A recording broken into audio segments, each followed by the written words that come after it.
Bismillahirrahmanirrahim. Saya Dimas. Nah, teman-teman, di sini kita akan bahas tentang yang pertama, dasar-dasar embriogenesis. Dasar-dasar embriogenesis.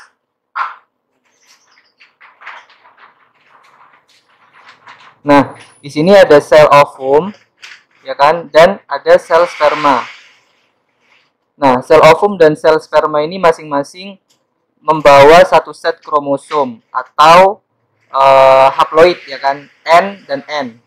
Lalu ketika sel ovum dan sel sperma ini saling melebur menjadi satu gitu kan, maka menghasilkan yang namanya zigot. Ya kan, zigot ini akan membawa dua set kromosom atau 2N atau juga bisa disebut sebagai diploid. Nah, zigot ini akan terus berkembang melalui yang namanya prosesnya itu mitosis. Tumbuh, ya kan. Yang awalnya satu sel akan menjadi dua sel. Ini kan menjadi dua sel. Nah, ini dua sel dan masing-masing selnya membawa dua set kromosom atau diploid, 2N 2N. Lalu dua sel ini, ya kan, itu akan terus melakukan pembelahan yang namanya pembelahan biner atau tulisannya itu binary gitu. Nah, maksudnya apa pembelahan binary itu? Pembelahan binary itu pembelahan dua kali lipat gitu. Jadi dari 2 menjadi 4, menjadi 8, menjadi berapa? 24 dan seterusnya sampai 128, 256 kayak gitu. Jadi dari 2 menjadi 4 sel. Di sini jadi 4 sel.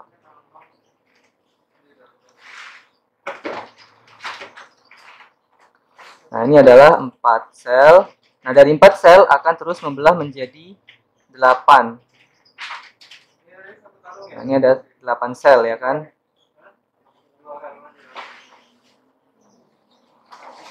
Nah, ada yang menarik nih. Jadi di 8 sel ini, teman-teman, kita sebut sebagai pluripoten. Jadi dari 8 sel ini, selnya memiliki sifat yang namanya pluripoten atau pluripotensi. Nah, sedangkan yang di 4 sel ini, selnya memiliki sifat totipoten atau totipotensi. Nah, maksudnya kayak gimana? Jadi, sel ini kan bisa berkembang menjadi berbagai bentuk gitu kan, menjadi sel yang baru gitu. Misal nih, ini kemarin kan ada embrio manusia gitu kan. Nah, ini ada sel otak, ya kan. Sel otak berarti akan berkembang menjadi sel neuron. Lalu ada notochord. Nah, notochord ini akan menjadi sel tulang atau osteo. Lalu di sini akan berkembang menjadi sel otot atau mio. Kalau sel otot namanya mio. Ada miofibril atau serabut otot dan miokardia atau otot jantung. Nah, di pluripoten ini maksudnya adalah di mana sel itu terbatas untuk menjadi sel apa aja. Tetapi kalau di totipotensi, dia itu bersifat unlimited. Unlimited untuk menjadi sel apa aja. Jadi ada yang namanya sekarang ini penelitian di biologi yang namanya stem cell. Stem cell atau sel punca. Nah, sel punca ini memanfaatkan sifat dari 4 sel ini, yaitu totipotensi tadi, yang unlimited untuk menjadi sel apa aja. Maksudnya gimana? Misal nih, embrio ini nanti dimungkinkan misalnya bakal mengalami stroke. Nah, kalau misalnya mengalami stroke, tinggal diambil aja sel puncanya gitu, yang di 4 sel ini tadi, yang memiliki sifat totipotensi, sehingga apa? Nggak usah ganti otak gitu, nggak usah. Jadi tinggal diambil selnya dari sel punca tadi atau stem cell, sehingga bisa beregenerasi menjadi sel otak yang baru. Misal terjadi kelainan di jantung, klep jantungnya perlu diganti. Nah, itu nggak perlu operasi untuk mengganti klep jantung, tinggal diambil aja stem cellnya atau sel puncanya yang memiliki sifat totipotensi, sehingga akan meregenerasi sel baru lagi dengan sendirinya.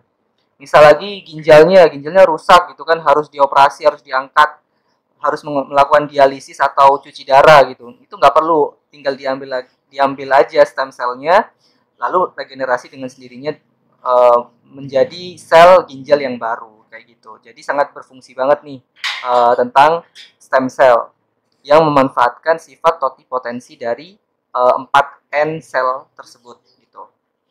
Lalu yang kedua, kita akan membahas tentang hormon-hormon tumbuhan. Hormon-hormon tumbuhan atau biasanya kita sebut sebagai fitohormon, ya kan? Fitohormon. Nah, ini ada yang menarik nih di fitohormon. Kalian pasti pernah dengar kan di Perang Vietnam. Nah, di Perang Vietnam itu ada yang namanya Agents Orange.